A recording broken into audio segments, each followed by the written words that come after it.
اسرائیل کا بیروت پر فضائی حملے میں حزب اللہ کے متوقع سربراہ کی ہلاکت کا دعویٰ۔ اسرائیل نے بیروت پر فضائی حملے میں حزب اللہ کے متوقع سربراہ ہاشم صفی الدین کی ہلاکت کا دعویٰ کر دیا ہے۔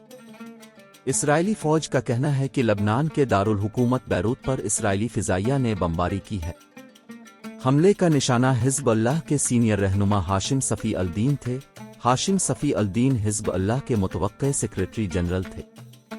رپورٹ کے مطابق ایسی اطلاعات تھیں کہ حزب اللہ کے شہید سیکریٹری جنرل سید حسن نصر اللہ کی جگہ ان کے قریبی عزیز ہاشم صفی الدین کو یہ منصب دیا جائے گا۔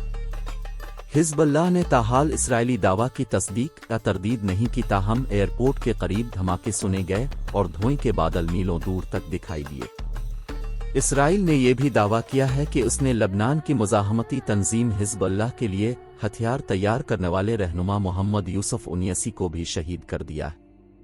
اس سے پہلے لبنان کی مزاحمتی تنظیم حزب اللہ نے جھڑپوں میں اسرائیل کے 17 فوجی ہلاک کرنے کا دعویٰ کیا تھا۔ حزب اللہ کا کہنا تھا کہ سرحدی قصبے مرون الراس میں دراندازی کی کوشش کرنے والے اسرائیلی فوجیوں کو بم کا نشانہ بنایا گیا۔ تاہم اسرائیلی حکومت نے فی الحال ایک فوجی ہلاک ہونے کی تصدیق کی ہے۔ ادھر اسرائیل کی لبنان کے مختلف علاقوں پر بمباری جاری ہے۔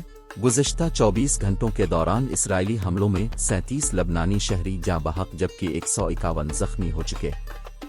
دوسری جانب مغربی کنارے پر اسرائیل نے پناہ گزین کیمپ پر حملہ کیا جس میں 16 فلسطینی شہید اور درجنوں زخمی کر دیے گئے۔